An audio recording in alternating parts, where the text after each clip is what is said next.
Hello, I'm Michael Ellington, and this is a special edition of Torrance Time Machine. December of 1941 is memorable for many infamous acts. One direct result of Japan's attack on Pearl Harbor was the mass incarceration of thousands of Japanese Americans because of the supposed danger of espionage. Not everyone was in favor of the segregation and detention of Japanese Americans. One voice of reason was heard here in Torrance. There were many Japanese Americans born and raised here and who had farmed this land even before the city of Torrance was founded, who were suddenly being treated as second-class citizens or even enemies. On December 30th, 1941, the Torrance City Council voted to adopt a resolution that expressed the council's confidence in the loyalty of the Japanese people of this area to the United States. Heroic actions can come out of desperate times. The almost all Nisei 442nd Combat Unit and the Hawaiian Infantry's 100th Battalion of World War II was the resounding answer that Japanese Americans gave their country when their loyalty was questioned. Together, they were the most decorated units ever in the U.S. military history, winning almost 5,000 major medals, awards, and citations. Nisei Soldier, a film by award-winning filmmaker Loni Ding, tells the story of the men who went to war and of the families who stayed behind. And here to tell their own personal stories are my guests today. George Nishinaka of the 442nd Regimental Combat Team, Dr. Harold Harada of the 100th Battalion, Frank Fukuzawa of the 442nd Regimental Combat Team, and Colonel Chris Keegan, Company Commander of the 442nd, and Colonel Young Oak Kim of the 100th Battalion. We are very pleased to have this special film by permission from Loni Ding. We'll be back with our discussion after we watch Nisei Soldier.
This is the story of men who were the most decorated unit in U.S. military history. Half of these men came to the Army after having been in detention camps where they and their families were held without charges, imprisoned by their own government. All of these soldiers were Americans of Japanese ancestry, born in America, raised in America. This is the story of how they fought fascism, served their country, and helped bring their families out of exile. Returning from 3 years of war service in Italy and France, the 442nd Combat Team receives a rousing welcome at New York. The veteran unit is made up of Japanese Americans. The hard-fighting combat team battled heroically through such tough assignments as Anzio and Cassino and is returning minus 1 battalion. Its bulldog determination is expressed in its slogan, "Go for broke," meaning shoot the works. A team with a battle history unsurpassed by any outfit of comparable size.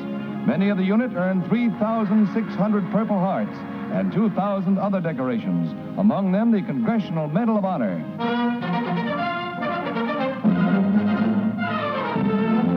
500 proud members of the 442nd Infantry Regiment, mostly American-born Japanese, swings down Constitution Avenue in Washington for another ceremony in their honor. The Nisei marched smartly onto the ellipse near the White House, where President Truman, Secretary Patterson, and Admiral Leahy are gathered.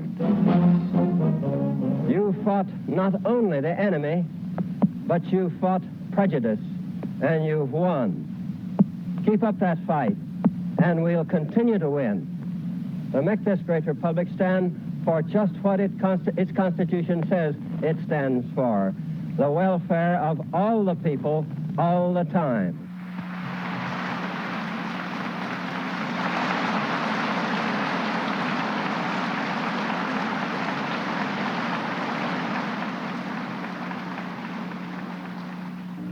Several years ago, when my son became aware of the 442 and its bloody involvement in World War II, he asked a very simple question that I'm certain must have been asked in many households and many discussion groups. Why did you volunteer? 40 years have passed since we volunteered. I believe it is appropriate that we clarify for ourselves, if not for our children, why we did volunteer. For most Americans, World War II began with Japan's attack on Pearl Harbor. 1, 2, 3, 4. Hello, NBC. Hello, NBC. This is KCU in Honolulu, Hawaii. This battle has been going on for nearly 3 hours. It is no joke. It is a real war. The President of the United States. Yesterday, December 7th, 1941, a date which will live in infamy. The United States of America was suddenly and deliberately attacked by naval and air forces of the Empire of Japan. I ask that the Congress declare a state of war. The day after Pearl Harbor, FBI agents swept into all Japanese-American communities making arrests. Buddhist priests, Japanese language teachers, community leaders, and many heads of households. No charges were made. No one knew why. I remember very vividly the black car coming up to the front of the house and 2 FBI agents coming up to the porch, knocking on the door. And my father opened the door almost as if to say, well, here I am, I've been expecting you. He turned to me and he said, no matter what happens, this is your country. You should fight for your country, right or wrong.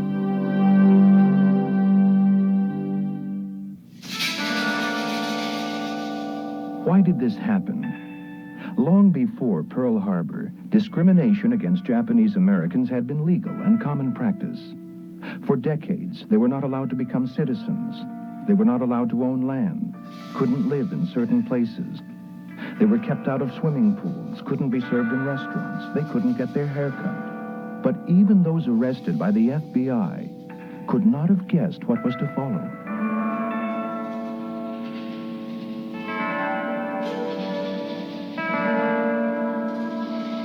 We are at war with Japan. Can Americans of Japanese ancestry be trusted? The politicians, the press, the army, all answered with one voice. They cannot be trusted. Remove them.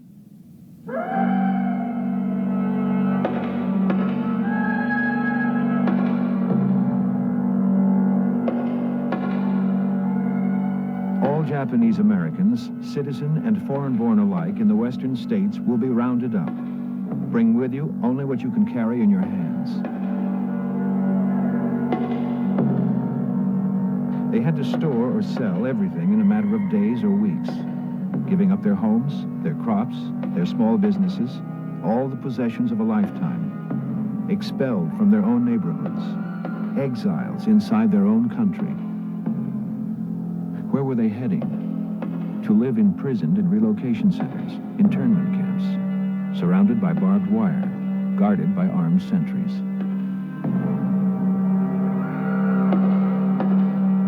$120,000 men, women, and children, 10 internment camps in the wilderness, isolated and desolate.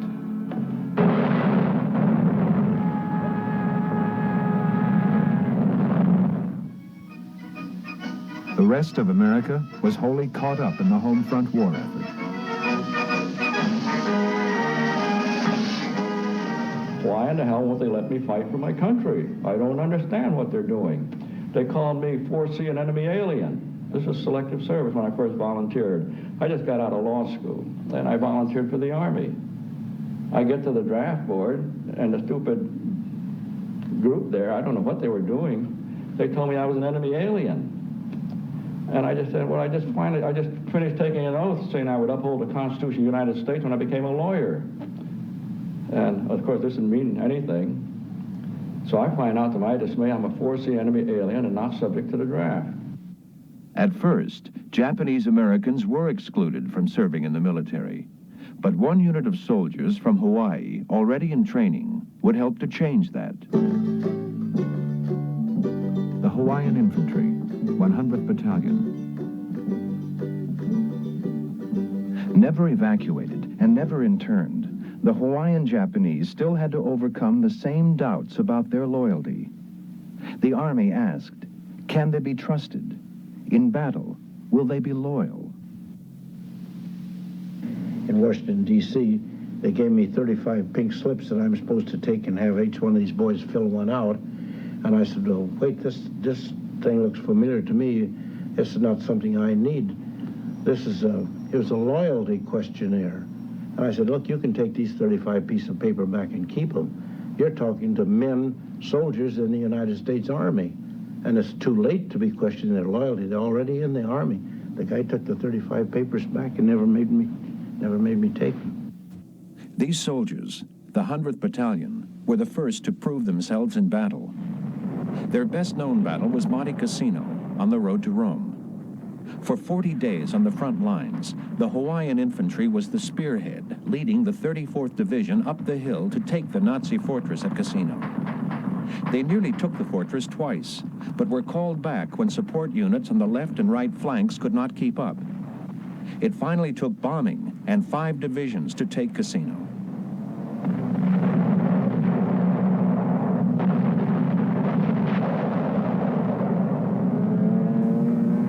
The 100th Battalion, called the Purple Heart Battalion because of their casualties, had finally answered the question of their loyalty. Meanwhile, on the home front, the Army announced the formation of the 442nd Regimental Combat Team, a segregated unit of Japanese Americans. Army recruiters went into the internment camp seeking volunteers among the youth in prison there. People listening to this call for volunteers reacted in very different ways. Some man got up and made a big spill. He said, Italians, Germans, you're not in camp. Why are you guys in camp? Why are we in camp? And he says, look at the Hawaiian Japanese. Where are they? They're in Hawaii. Why are we in camp? Now, the government is getting something else on us, making us do something else here. What are they doing that for? And when we left there, I was really didn't know what to do. We were on the West Coast. We were from Salinas, and we had a farm. Now, when the war broke out, we lost the farm. We lost everything. My dad happened to be a World War I veteran, but that didn't make no difference. We were still all put into concentration camps. And we were more or less given a choice from the federal government, Uncle Sam, saying, well, you're in concentration camps. We want to know how loyal you guys are. And they asked us to volunteer. So we had no other choice, I think. It took me a long time to come to this decision because actually, when I first went to camp, I was mad as all hell. But I finally cooled off and I knew what I had to do, so I did volunteer. And we volunteered more or less to show that we are Americans.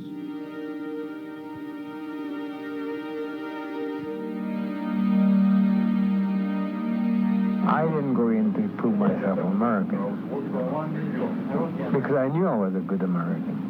I went in the war because I didn't like Hitler and Tojo. I didn't like their pogroms, the killing of the Polish people and Jewish people and their master race thing. I remember the first sermon I gave in Shelby. I was concerned with this. I said, if you came here to prove yourself better American, you are a good American, you might as well go home. But if you came here because you wanted to defend democracy and brotherhood and equality, then they're worthwhile things to fight for. And that's what we fought for. I can still remember my father accompanying me to get on an army truck for Schofield Barracks. It was time for his farewell. He said, although the present times are difficult and this country has not been good to you, remember that in the past it was good to you. It provided you with an education, a home, and security. You owe much to this country. As a matter of honor, you are obligated to fight and, if necessary, to die for this country. I heard the draft was open finally to the Japanese Americans, so I volunteered again in Washington, D.C. So I said, I'd like to get in the Air Corps. The recruiting sergeant, whoever the hell he was, he said, try again. Okay, I said, okay, how about the Navy? You know, I don't want to carry a pack up and down a dirty old field all the time. And he said, try again. So I said, how about the Coast Guard? And he laughed, and I said, okay, the Marines. And he said, give it up. So he said, you're in the infantry. I said, you mean that's my choice? He said, that's it. And I said, okay, where do I go? He said, you go into an all-Japanese outfit. I said, what all-Japanese outfit? I had never heard of an all-Japanese outfit. He said, there's one down in Hattiesburg, Mississippi.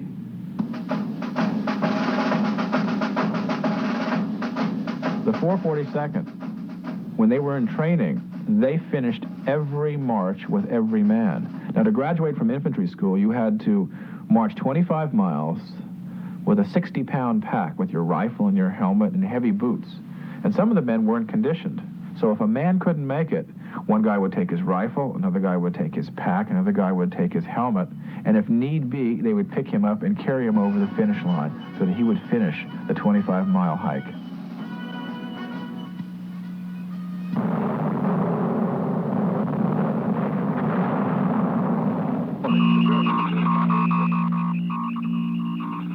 My friends, yesterday, on June 4th, 1944, Rome fell to American and Allied troops.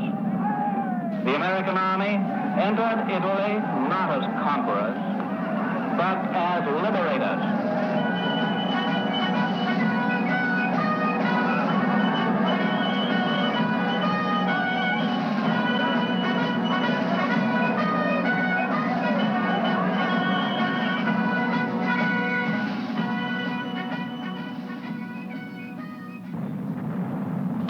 Here's Home Base, presented by the Armed Forces Radio Service. A home front report to the Armed Forces overseas.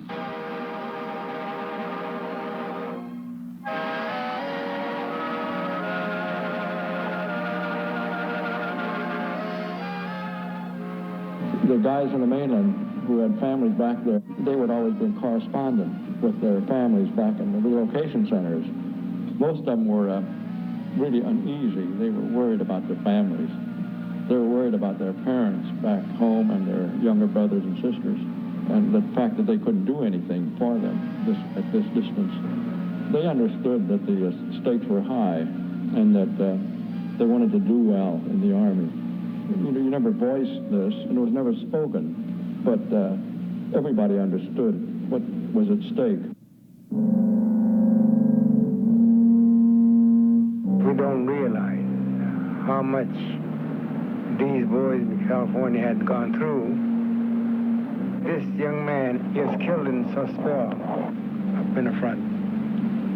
And it was my duty as a chaplain to search his pockets. And I found a letter. In his pocket saying that some vandals in California had burned down his father's home, the barn, and everything else, in the name of patriotism. And yet this young man had volunteered for every patrol that he could go on. You know, you can't give a medal high enough for a man like that, you know.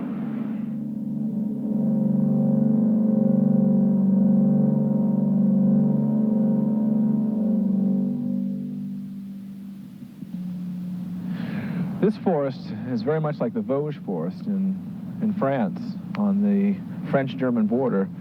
This was the site of one of the most unbelievable battles of the 442nd, the Battle of the Lost Battalion. The battle was to invade Germany, and Germans had committed their toughest troops to the defense of Germany. Eisenhower had personally asked for the 442nd to lead the attack into Germany. The Lost Battalion was a unit of Texas soldiers trapped 9 miles inside German lines.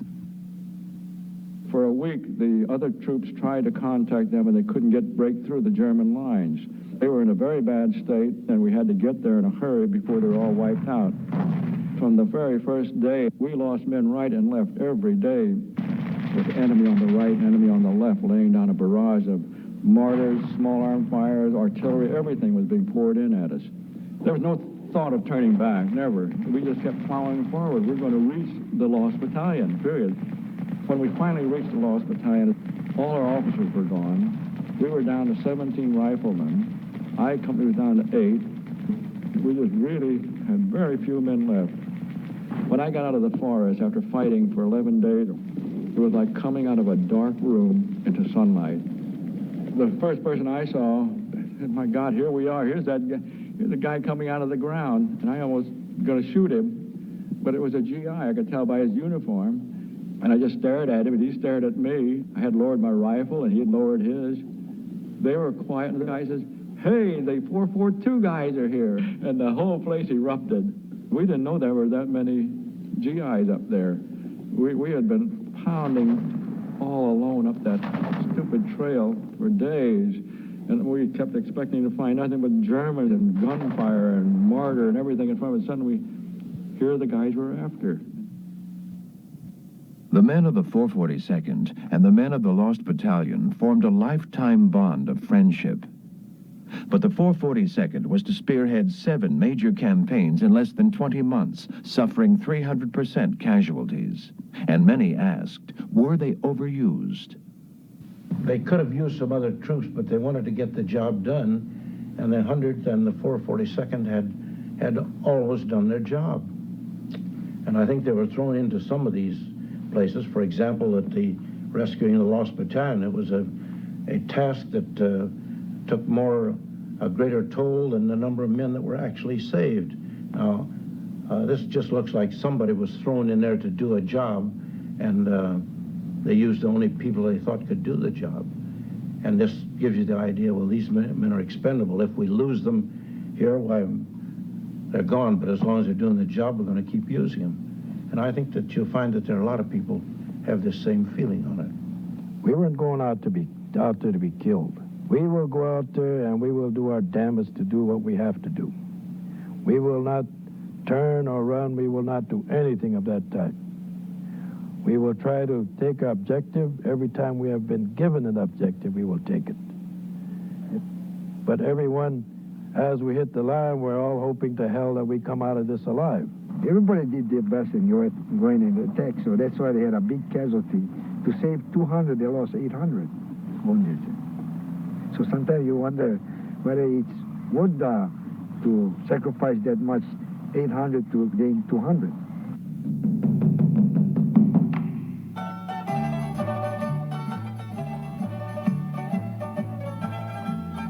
you think the war would ever end?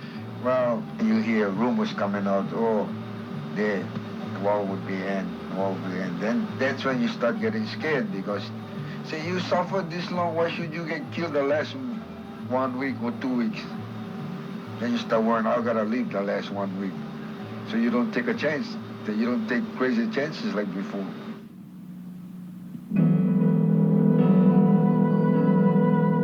When the war ended, I got the word first because I was in the communication at that time.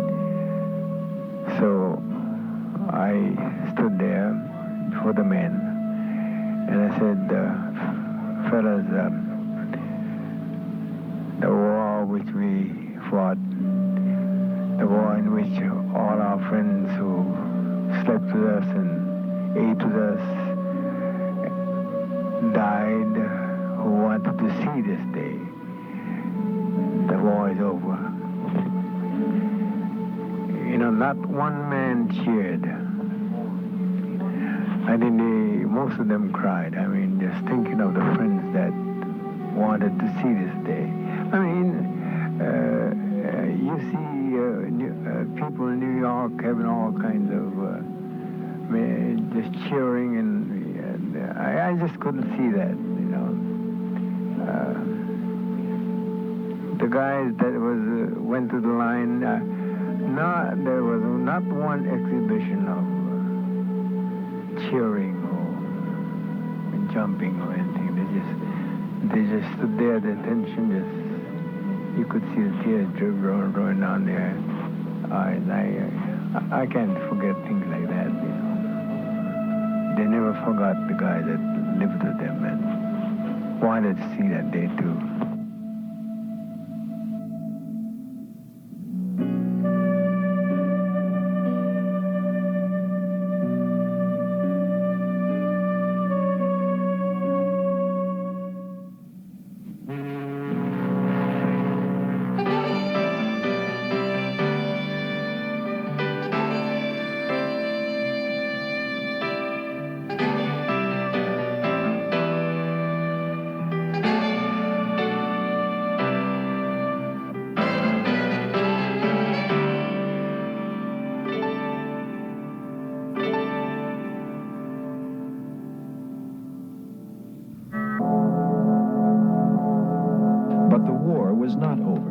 Veterans coming home to the West Coast.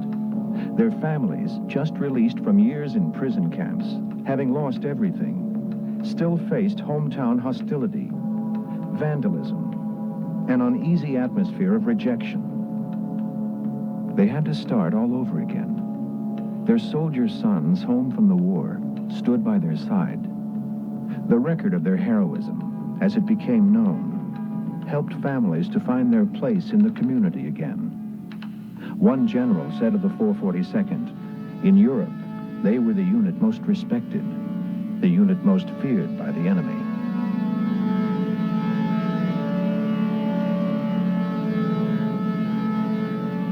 The Nisei soldier, faithful to his foreign-born parents, faithful to his native land, willingly gave everything so that life could spring forth again.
Recently, the Torrance City Council voted its support for 2 bills currently before the Senate and House of Representatives that will provide some restitution for Japanese Americans who were interned during World War II.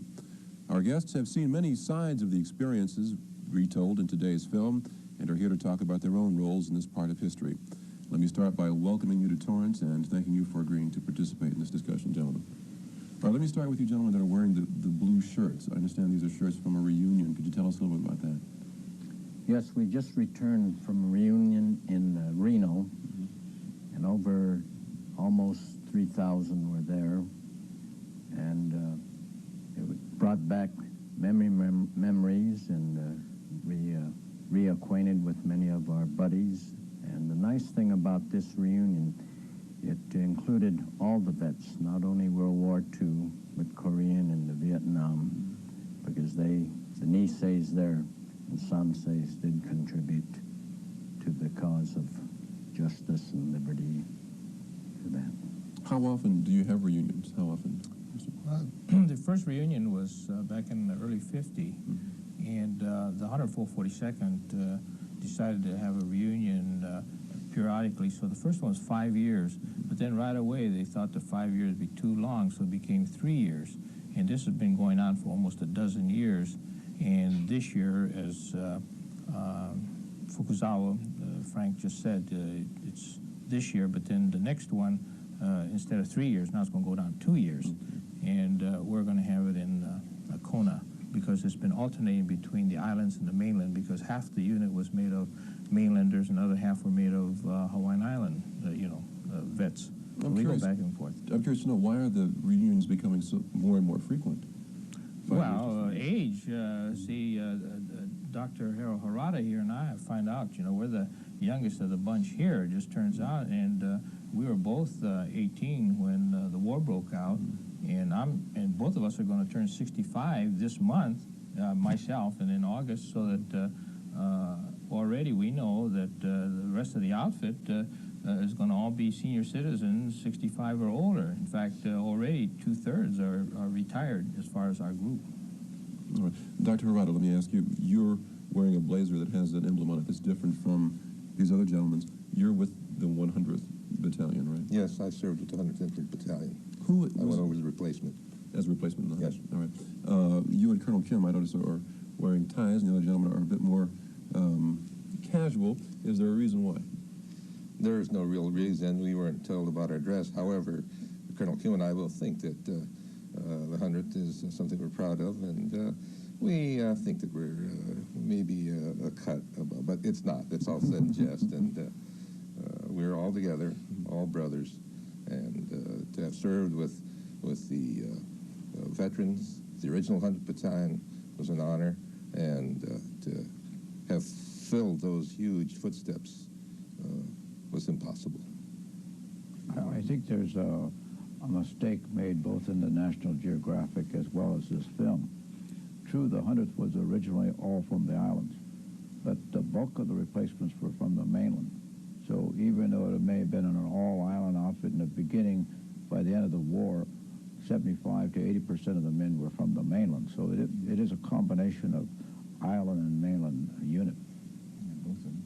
In both units. I think that fits also had a lot of island people to begin with. Well, that fits the overall Japanese American as such in the United States. See, 25%, 1/4 are on the island, 3/4 are on the mainland.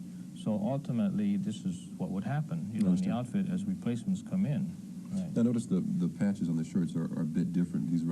Are these recognition of certain different units? Or this one you see here is H Company, which is my company during the war, and designed by an H Company member. You see Recon Sergeant in my company, but now he works for a clothing manufacturer in Honolulu, and he designs these shirts for every reunion, a different color, a different design, and this one is for Reno, because you see on it says Reno, go for broke. It has some dice on it, right? Has some dice on it, and it's got the emblem, the 442, the Torch of Liberty. It's got H Company, it's got 442 underneath it. Mr. Fukuzawa, your particular patch now is different again from that one. What does yours commemorate? This is a reunion shirt from 1985, and so I just put it on to wear it here, but I didn't bring the current one. It's in the wash, so we just got home from the reunion, and so just to appear here, I wore the old reunion shirt. I understand. Colonel Keegan, let me ask you this. You were the company commander of the 442nd. Can you give me an example of what it was like to command a group of men who were said to have the highest level of esprit de corps of any other company in the entire armed forces? Well, it was an exceptional unit because prior to going to Shelby and reporting in on the 3rd of February 1943, which was almost the date that the unit was activated in Shelby, I'd served in 2 other units, both predominantly Caucasian units, one in Camp Carson, Colorado, and the other in Camp Walters, Texas. And the spirit of the cadre, which I was acquainted with at Shelby, was, I don't know what you could say, it was far superior to what I had seen before. Their intelligence quota was much higher. Almost all of them were either high school graduates or even some of them had college degrees, even in the cadre. And then when the unit came in, well, almost all of them were over 18 or 18 or over, and all of them were high school graduates, and some of them had college degrees again. So you're dealing with a caliber of man that was far superior than what I'd been used to in combat units. And the courage that they displayed, like in the picture, it showed, what can you say, maybe they were put in as cannon fodder, and I don't think that was true. I think the picture should adjust itself to the courage of these men. And that's why General Mark Clark and others wanted them, because they could do the job where other units could not do the job. Even in the face of all sorts of obstacles. That's right. All right. Colonel Kim, let me ask you this, please. How did you come to be involved with the 100th Battalion? I think back in those days, the War Department didn't know a Korean from a Chinese or Japanese, and I think that's still true to a great degree. We all look alike, you know. But basically, I was assigned to the unit right out of Officer Candidate School from Fort Benning, and I think many other Asian officers were assigned, but they all didn't want to serve with the unit, whereas I did. I felt that we were all Americans and we were all fighting for the same cause. And so I insisted upon that I would be allowed to stay. And I was permitted to stay on probation. All right. Mr. Fukuzawa, you were a member of the 442nd Regimental Combat Team. What were your origins? How did you end up in the 442? Well, I was originally from Santa Barbara, California, born and reared. And I went to Tulare Assembly Center and then to Gila Relocation Center. And I was a replacement in the 442nd. So I left from camp and went to, trained in Camp Landing, Florida. And then joined the group in France. They had just come back, and I had joined the group there till the end of the war. Okay. Dr. Harada, how did you come to be in the 100? Well, I was born and raised in Riverside, California. My parents and I became separated because my mother had had 2 strokes, and when we were asked to leave, they could not assure us that she would have medical care, so we became separated because my brother was a physician in Sacramento, and I transported my parents to Sacramento so that they would have adequate medical care. Both of them were ill. Father was a semi-invalid, mother was an invalid. She had had 2 strokes. From post in Arizona, we joined them in Topaz, Utah, finally, after 10 months separation. And the day after we joined, Mother passed away. And 10 months thereafter, Dad passed away. So they both died in Topaz Relocation Center. Then I was reclassified from Well, originally I was 1A, then became 4C, as was said in the picture, and then became 1A and was drafted. And I was trained in Camp Blanding, Florida, and sent over as a replacement and joined the unit in France, served in France and Italy, and also was a volunteer enlistee for the Korean War. All right. Thank you, Mr. Nishinaka. How did you come to be part of the 442? Well, going back, way back, I'm a product of Hollywood. I'm a Hollywood high school graduate. Oh, I see. Okay. When the war broke out, I was one of many that was put in Assembly Center, Pomona Assembly Center, then to Heart Mountain, Wyoming. And then from there, I was out of the center doing work in Roosevelt National Forest, cutting trees down for the railroad ties for the Pacific, I guess the Union Pacific Railroad. Well, anyway, we were all classified. I was on the draft board list as a 4C, as you again saw on that program, that movie. Overnight, you know, like on Thursday, they announced that because of the exemplary commendation received by the 142nd, they were now willing to take the rest on through the regular draft channel. And so within 24 hours, I received that greens from the president, you know, letter saying report to induction. Next thing I know, I'm doing my basic, and next thing I'm joining the 442nd in France, and then going back to Italy and finishing up the war in Italy. So that's how, you know, I got into the 142nd. Okay. Now, after you know, coming back from Italy to the United States and trying to put your life back together and, you know, going back to your family, how did you deal with doing that, still facing discrimination and prejudice here? Well, one of the things for us is that, you know, most people that was coming out of the service, and, you know, if you're old enough to remember, you know, we get the ruptured duct, you know, as a discharge. And most people were talking about, when I was in the 300 General, I remember in Naples, and I'm talking about the non-Japanese American, you know, GI, they're talking about going back and getting back to civilian life kind of thing, and they have one problem of, you know, taking care of themselves. See, we had two, because our parents were, you know, in camp or coming out of camp, and we had to help them to settle, you know, along with them, and then we had to settle ourselves kind of thing. So with that in mind, you know, we come back, and I think the other thing is that, you know, a lot of us were interested in going to college, universities, you know, before the war. But the war came, and then all of a sudden, you know, got on the back burner kind of thing. And you don't, you know, really realize until the war is ended, and many months afterwards, all of a sudden, my God, I'm still alive, and now I've got to think about the future. So settling back here in Los Angeles, and then, but finally I got to Occidental College, went to USC graduate work, and then worked 32 years. And as I said, by age, I retired from the company in '85. So that's sort of the, you know, time sequence that you go through. And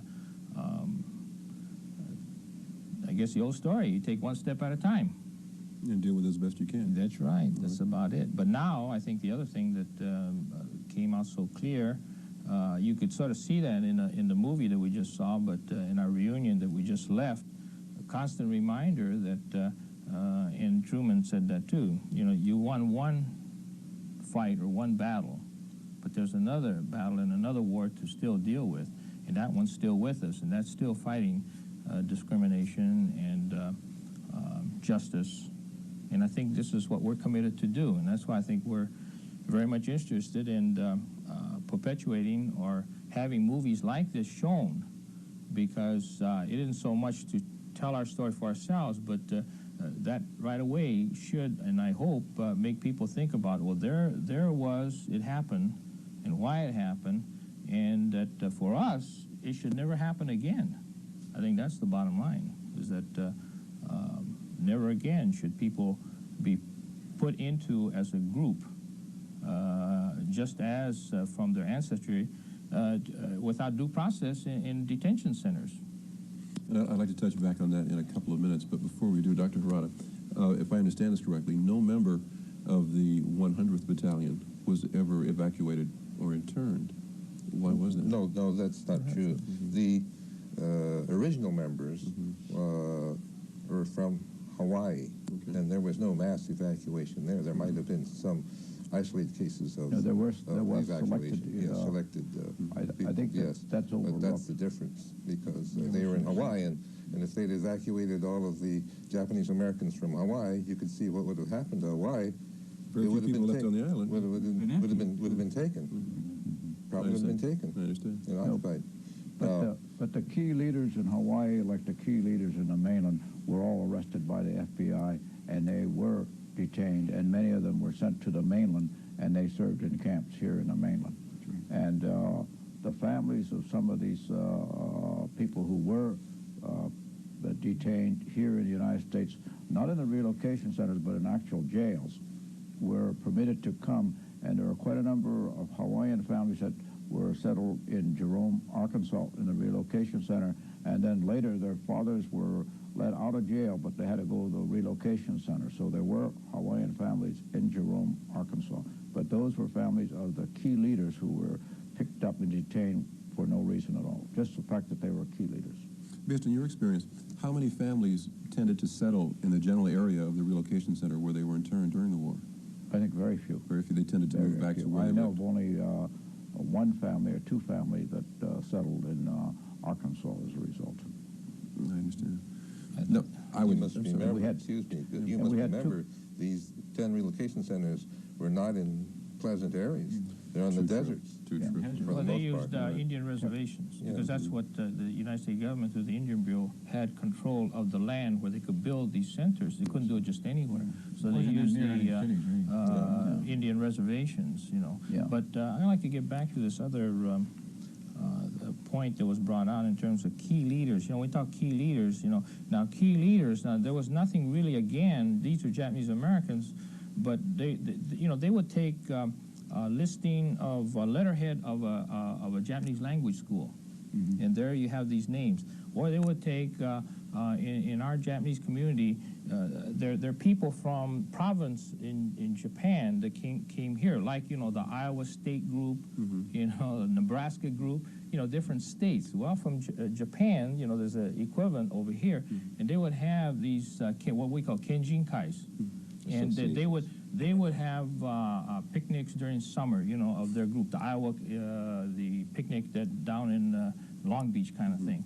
And the thing is that, you know, they know who the leaders are, you know, because they have letters and letterheads and things. And they just arbitrarily just took that whole list of those names and then just scooped them all up and put them into detention center. And this happened before that proclamation came to evacuate all Japanese Americans. This was, you remember, if you looked at the movie, the FBI went into black cars, you remember? Right. They just picked them up. Well, these were the quote, unquote, key leaders, but who were they? They were just, happened to be people who were willing to serve on the boards of Japanese language institutes, or like these kenjinkai, even church leaders, boards. Shinto priests. Or churches, Japanese, you know, congregation, the churches that have large congregation, and these are not just Buddhists now, they're Presbyterian, Methodist churches, but large Japanese congregation, and these are board members of that church, and they just picked them all up. These were all arrested on, starting immediately on December 7th, 8th, and whenever they could pick them up. Immediately after the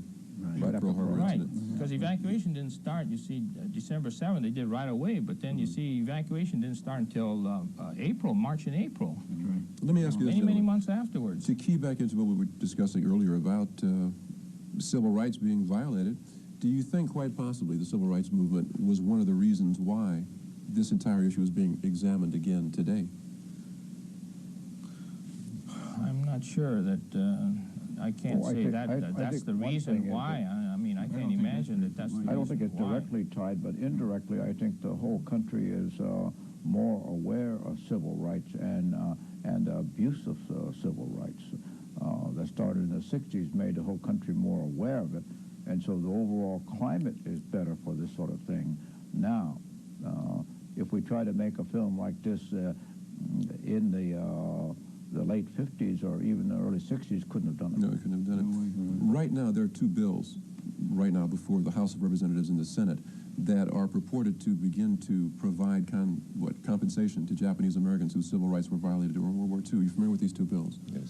Do you think they're going to make some headway in terms of beginning to provide adequate compensation? No, they'll never provide adequate compensation. What the two bills provide for, and they both have passed their respective bodies, and they're now in conference to adjust the differences.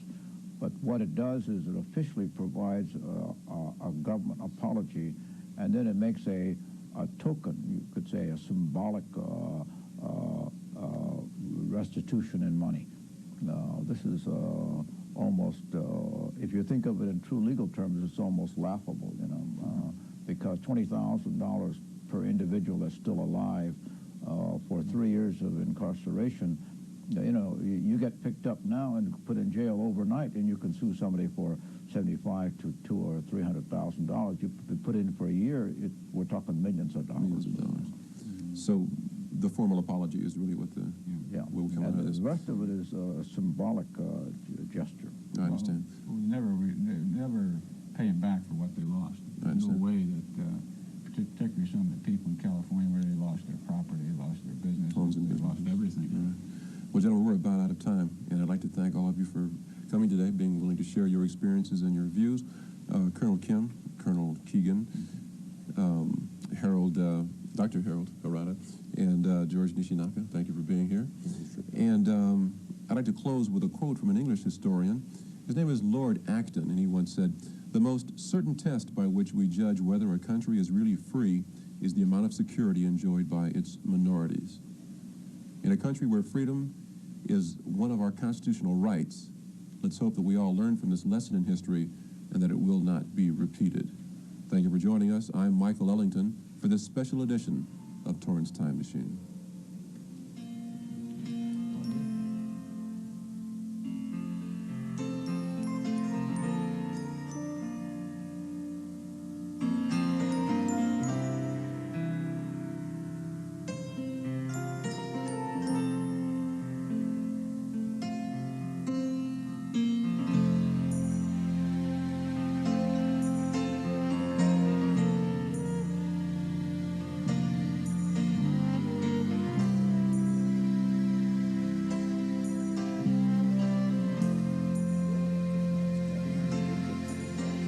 Provided by Torrance Flower Shop.